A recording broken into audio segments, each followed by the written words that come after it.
Lisa Langford is a South African living in Scotland, and she took part in the historic referendum that happened today. Lisa, thanks so much for joining us. Absolute pleasure. So tell me, what's the feeling like in Scotland today? It's a very interesting feeling, having voted in South Africa and having voted here now. It's definitely different from South Africa. People are quite passionate here about being either yes or no. I think there's very few people who really are sitting undecided. The last bits of people they're trying to kind of coax into deciding either yes or no. But also positive. I think, everyone's realizing that tomorrow morning we wake up and then life continues as per normals. I don't think it's going to be such a big change, but they're very passionate, that I can tell you. Now, Lisa, I've just thought that this is your second massive historic vote in your lifetime. You voted in SA in '94, and now you're voting for essentially what could be the independence of a new country. Absolutely, it's quite daunting, being faced with a ballot paper this morning.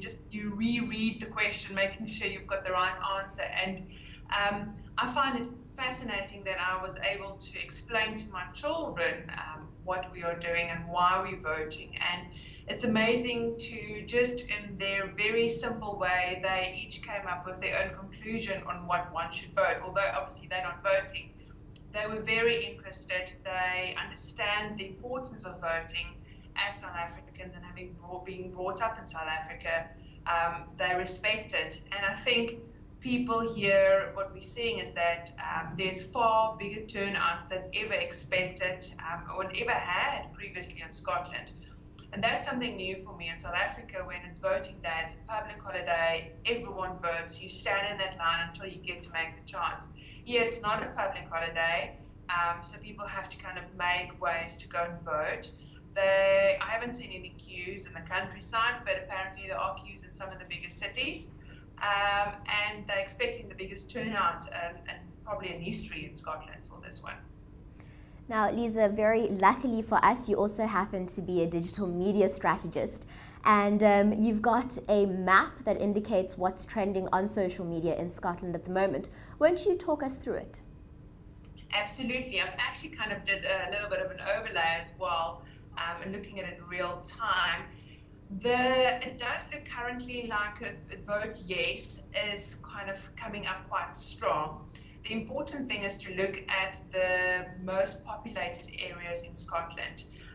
Your big centres being Glasgow and Edinburgh is your predominant areas. You've got a bit more in the north, but there's a lot of big landmass in Scotland and very low population in those areas.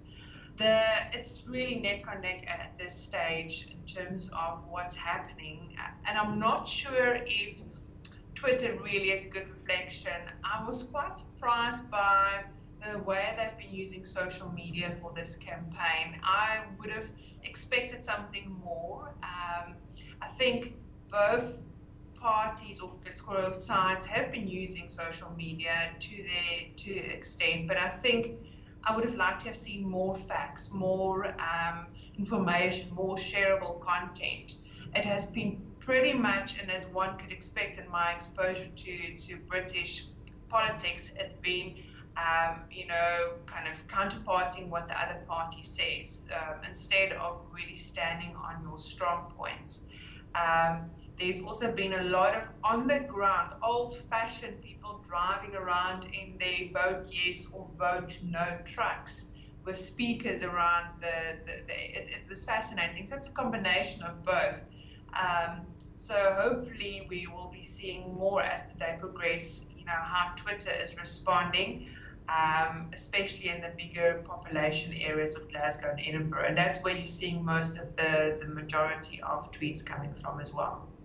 But like you said, it's important for us to note, just because most people are tweeting vote yes, doesn't mean most people are voting vote yes at the moment. Correct. Now, opinion polls have this pegged so close at almost 50-50. Is it true that on the ground you just have no idea which way this thing's going to go?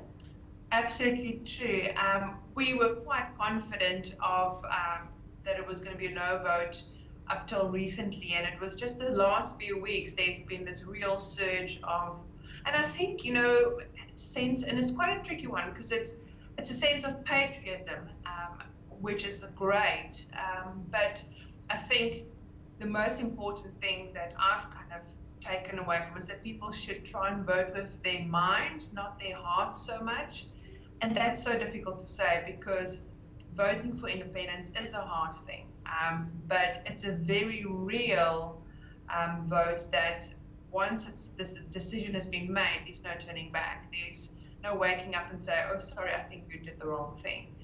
It's got a real financial impact. It's got a real financial impact on the NHS, on businesses.